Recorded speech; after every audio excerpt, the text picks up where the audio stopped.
tahu yang mana gitu. Karena setelah genosida itu ada satu orang yang hidup. Iya. Makanya yang saya tanya itu turunan Cina atau si Belanda itu. Ya. Jadi saya ada si genosida yang saya bikin, saya pernah sana. Terima kasih anak-anak, dan saya sangat rindu sekali saya baca terus tentang Rebuan ini, luar biasa. Dulu kami menyebut Nanang R. Suprihatin itu penyair pusat. Hebat. Kurnia Effendi itu, Kurnia Haba itu penyair pusat itu semuanya.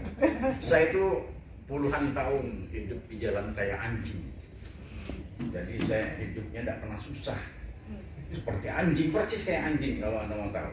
Jadi kalau saya ngantuk tidur, saya tidak pernah mencari tempat.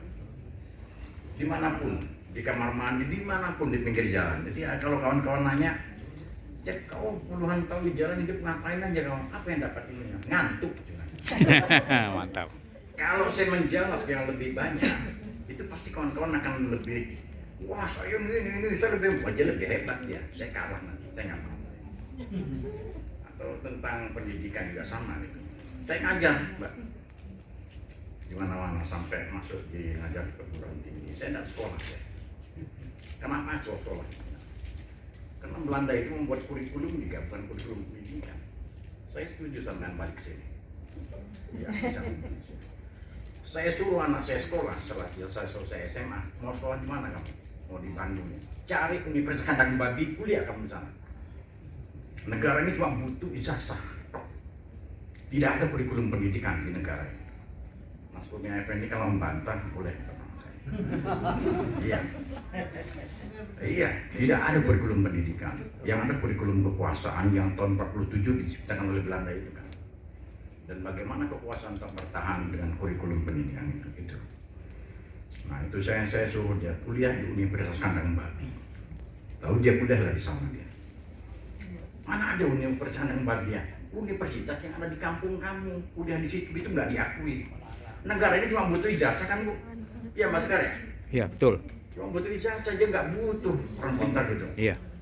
Lalu dia selesai D3, dia ke Jakarta. Lalu dia masuk, dia bilang, ya saya pengen ini, dia di komputer ini, saya pengen jadi konsultan IT. Hebat kamu sebenarnya. Konsultan IT kan harus S2. Tes dibuat perusahaan Indonesia, perusahaan asing. Jenjang tes S2-nya ada 2 orang, yang lainnya S1. Dengan D3 anak saya. Yang lulus itu S2 sama D3. Hebat kan Noknya? Oh iya ya. Kuliah di mana Nok? Universitas Kandang Babi. Jadi mulai besok anak-anaknya, para seniman ini kita, jangan disekolahkan seperti di UI. Ngapain kuliah di sana? Di UGM nggak ada, saya nggak percaya.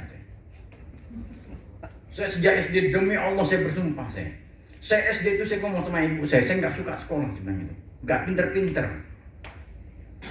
Dan tanyakan semua Anda yang ada di sini, tanyakan semua yang sekolah SMA lulusnya bisa apa? Tanyakan. Jawabannya pasti ada. Saya bisa baca, bisa nulis, bisa berhitung dan tahu sedikit agama. Tanyakan, apakah kamu bisa bikin cerabi? Nggak bisa. Apalagi bikin gelas, nggak bisa. Coba kita ke Eropa, tanyakan anak yang lulus sekolah ini. Kamu bisa apa? Taman SMA. Saya bisa bikin gelas. Saya bisa bikin meja. Kita bisa, kalau di Indonesia, saya bisa bikin anak. Gitu. Bedanya gitu. Maka negara tidak akan maju. Jadi saya suka dengan tulisan. Nanti saya beli yang Baskar, tenang aja. Bukunya waktu saya beli. Ya, gitu. Ya, saya bacakan puisinya. Saya lebih suka baca puisi korupsi aja. Puisi yang pertama ini, cintaku kepada koruptor. Mantap.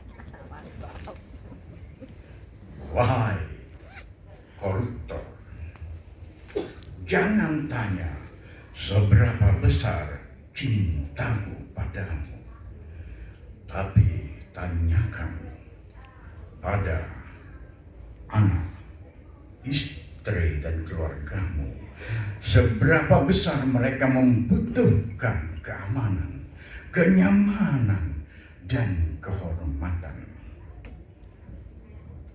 Yang kedua, koruptor, kau tidak akan lolos. Setelah bertahun-tahun kau mencuri uang negara, setelah bertahun-tahun kau memanipulasi data, setelah bertahun-tahun kau bergelar harta, dan setelah bertahun-tahun kau tampil di mawar. Akhirnya kau menyadari juga tidak ada yang bisa lolos dari hukum. Sekalipun kau bisa mengajak mereka bermain mata, mengecoh orang-orang yang kau anggap buta. Hari ini kau lolos, esoknya kau di penjara. Hari ini kau bawa berangkasmu, esoknya kau merdeka. Hari ini kau rayakan kemenanganmu, esoknya kau diusung ke liang kubur. Kau mati juga. Terima kasih.